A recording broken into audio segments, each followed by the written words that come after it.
Selamat malam, selamat datang di Mata Najwa. Saya Najwa Shihab, tuan rumah Mata Najwa. Perang melawan corona tak mudah untuk dimenangkan. Yang kita hadapi bersama, lawan yang tak kelihatan. Dibutuhkan kerja kolektif yang tak setengah-setengah, kewaspadaan tingkat tinggi yang meniadakan lengah. Kedisiplinan warga negara jelas sangat dibutuhkan. Inisiatif kita untuk saling menjaga juga menentukan. Tapi negaralah yang punya kapasitas paling maksimal, cuma pemerintah yang bisa menggerakkan dengan optimal. Corona jelas batu ujian bagi kepala negara. Bagaimanakah kepala negara menyikapinya? Inilah Mata Najwa. Jokowi diuji pandemi.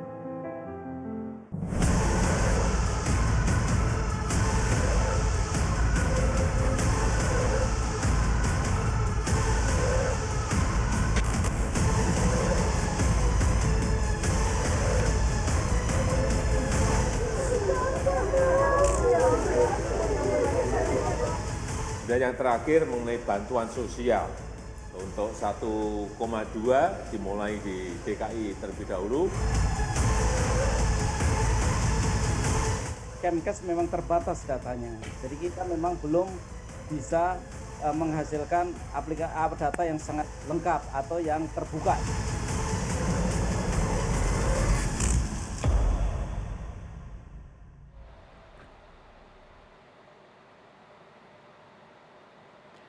Jokowi diuji pandemi, itu tema Mata Najwa malam ini. Virus corona yang terus menyebar dengan angka-angka yang juga terus bertambah di berbagai daerah. Pandemi ini bukan hanya persoalan kesehatan, tapi juga menyangkut banyak sendi kehidupan. Beragam masalah yang muncul mulai dari data yang dipermasalahkan hingga tarik ulur keputusan yang membingungkan. Kesiapan ketahanan ekonomi dan sosial juga menjadi pertanyaan publik. Di Istana Merdeka, saya mempertanyakan persoalan-persoalan itu langsung ke Presiden Republik Indonesia, Joko Widodo.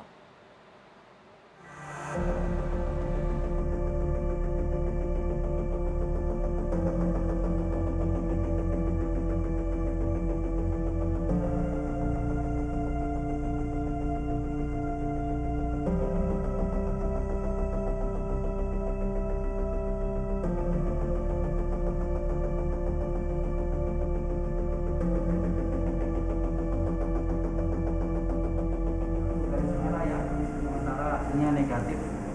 Oke, alhamdulillah.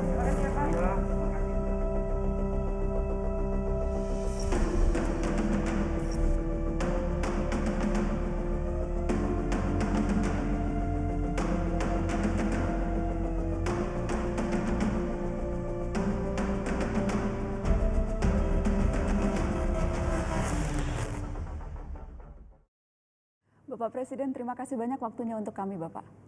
Terima kasih, Mbak Nana. Sehat-sehat, Bapak? Alhamdulillah, baik, sehat. Alhamdulillah, itu yang paling penting saat ini, kesehatan. Bapak, saya ingin langsung evaluasi. Apa evaluasi Bapak Presiden atas kebijakan PSBB yang sudah diberlakukan di sejumlah wilayah, Pak? Sebagai ilustrasi, perjalanan saya ke istana, masih ramai jalanan, Pak. Seperti kota normal saja, tidak ada pembatasan. Ya, saya melihat di lapangan, pasar masih ramai. Kemudian saya kemarin baru muter juga di Jakarta bagian utara juga, terminal masih ramai. Kemudian juga di Bogor saya melihat juga mirip-mirip sama yang sudah melakukan PSBB. Artinya apa? Ya sebetulnya aktivitas itu, mobilitas itu yang harus dikurangi. Ya. Tetapi juga yang paling penting aktivitas bisa dilakukan, tetapi jaga jarak. Penting sekali jaga jarak. Itu yang namanya physical distancing, social distancing. Jaga jarak itu sangat penting. Yang namanya pakai masker itu sangat penting. Jauhi kerumunan itu penting sekali. Dan jangan lupa setiap kegiatan apapun habis itu cuci tangan itu penting dan itu saya sampaikan berulang-ulang. Ya, himbauan itu sudah disampaikan jauh-jauh hari, Pak. Kampanye intensif soal bagaimana harus di rumah saja, belajar dari rumah, bekerja dari rumah, beribadah dari rumah. Tapi dalam prakteknya seperti tadi Bapak Presiden akui, ini sekedar himbauan saja tidak cukup. apakah memang akan ada instrumen lain yang digunakan oleh pemerintah untuk memastikan PSBB ini akan bisa efektif? Saya kira instrumen di lapangan yang kita gunakan kan memang sudah TNI dan Polri untuk awal-awal menegur dalam transisi, memberitahu. Tetapi ini kalau memang nanti kita anggap masih belum cukup, ya mungkin ada step berikutnya. Sampai sejauh ancaman kurungan atau ancaman denda seperti yang memang sanksi itu ada di Undang-Undang Karantina Kesehatan, Pak? Apakah berpikir instrumennya sampai memberlakukan hukuman ancaman ya kalau sanksi? nanti dalam sosialisasi kita anggap memang sudah cukup dan itu di lapangan masih belum ada perbaikan, bisa saja kita akan masuk ke sana. Kerap kali alasan yang diungkapkan oleh mereka yang tidak bisa berada di rumah saja, Pak. Mereka harus keluar untuk mencari nafkah. Jadi seperti si malakama, keluar kemungkinan terkena corona, tetap di dalam, tidak bisa mencari penghasilan sehingga tidak bisa makan. Ya itu memang pilihan-pilihan yang semuanya tidak enak. Dan kita semuanya juga harus menyadari bahwa di luar itu masih banyak buruh harian, pekerja harian, pedagang-pedagang asongan, pedagang-pedagang mikro yang hidupnya harian. Ini juga yang harus menjadi hitungan, menjadi kalkulasi kita. Jangan sampai kita ingin menyelesaikan sebuah masalah, tapi muncul masalah baru yang lain yang mungkin bisa lebih besar kalau kita tidak hitung dan kalkulasi. Apakah budget negara, anggaran negara kita cukup untuk menjamin kebutuhan hidup penduduk, Pak Jokowi?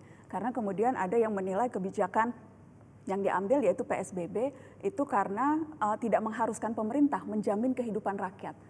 Jadi karantina wilayah yang sifatnya gratisan dari pemerintah. Bagaimana Bapak? Kalau yang namanya karantina wilayah itu kan sama dengan lockdown. Artinya apa? Masyarakat harus hanya di rumah. Bus berhenti, nggak boleh keluar. Taksi berhenti, ojek berhenti, pesawat berhenti, kereta api berhenti, MRT berhenti, KRL semuanya berhenti. Hanya di rumah. Untuk Jakarta saja pernah kami hitung-hitungan, per hari membutuhkan 550 miliar. Hanya Jakarta saja. Untuk menjamin kehidupan seluruh penduduk kalau karantina. Dan kita kalau Jabodetabek 3 kali lipat, itu per hari. Jadi ya karena pertimbangan budget negara yang tidak mencukupi untuk menjamin, karenanya pilihan itu tidak diambil pemerintah, Bapak? Bukan karena masalah budget.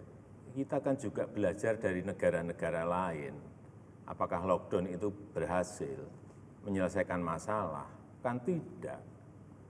Coba tunjukkan negara mana yang berhasil melakukan lockdown dan bisa menghentikan masalah ini. Nggak ada menurut saya. Mana? Tunjukkan.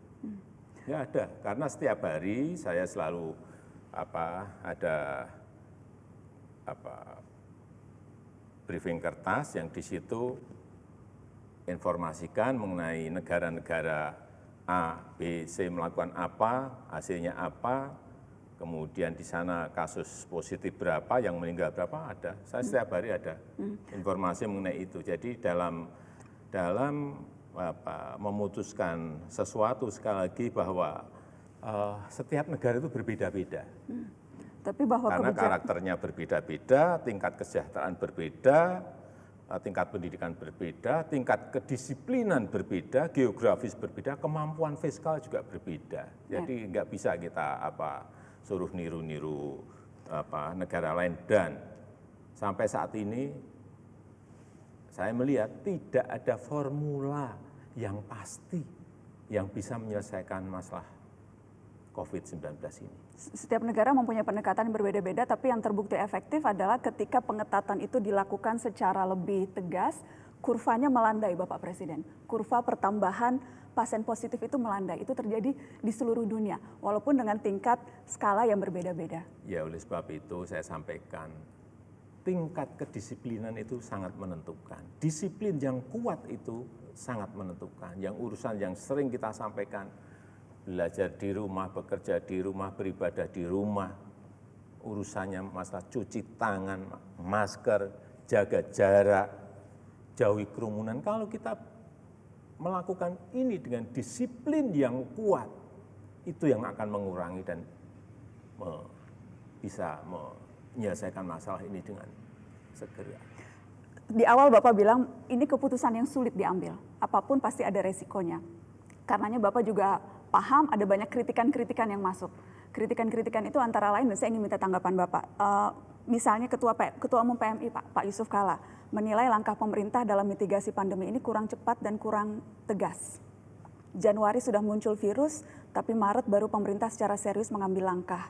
Bahkan ada juga anggapan di awal-awal pandemi ini Pak, banyak pejabat publik yang justru mengentengkan masalah. Menteri Kesehatan Terawan misalnya, yang bilang ini flu biasa akan sembuh sendiri, cukup. Jadi ada kesan menganggap ini bukan masalah yang serius. Apakah betul kesan itu? Tadi di awal kan sudah saya sampaikan bahwa ini virus berbahaya, sangat berbahaya, tetapi bisa dicegah dan bisa dihindari. Tapi kita tidak ingin membuat kebijakan itu dengan cara gerusa-gerusu. Yang ini dinilai oleh publik itu mungkin lamban di situ. Membuat publik tenang, itu tidak dilihat sebagai sebuah keputusan, itu sudah keputusan. Membuat publik agar tidak panik itu keputusan. Itu tidak dilihat sebagai sebuah keputusan. Nah, itu anunya di situ agak berbedanya di situ. Bagaimana? Kemudian awal-awal juga lab yang ada di Kementerian Kesehatan diragukan, oh nggak bisa itu ngetes PCR. Di awal-awal kan gitu, padahal sudah kita coba bolak-balik sudah bisa. Tapi ada yang banyak yang menyampaikan ahli-ahli bahwa itu tidak layak untuk melakukan uji PCR. Ya jangan seperti itulah. Sudah sampai sekarang pun kan nggak ada masalah, dan juga perlu saya sampaikan persiapan untuk PCR ini, karena pas lagi ini rebutan yang namanya sekarang ini yang namanya APD, PCR, rapid test, masker, semuanya menjadi rebutan 213 negara yang terpapar. To the point Pak Jokowi, bagaimana penilaian Bapak atas kinerja Menteri Kesehatan Pak Terawan? Tidak ada yang sempurna di dunia ini, tidak ada yang sempurna. Jadi kalau ada yang mengatakan masyarakat ada yang kecewa, ya saya itu wajar. Wajar, setiap pekerjaan ada yang menilai, setiap keputusan ada resikonya.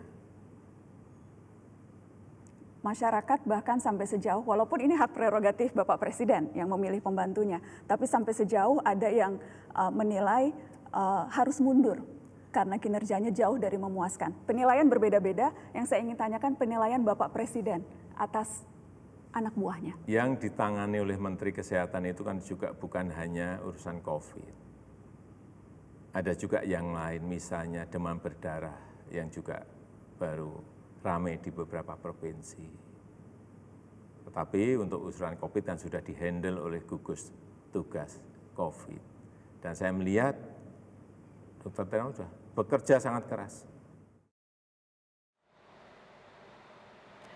Bagaimana Presiden Joko Widodo melihat pandemi ini? Apakah dari sudut pandang ekonomi atau sudut pandang kesehatan masyarakat?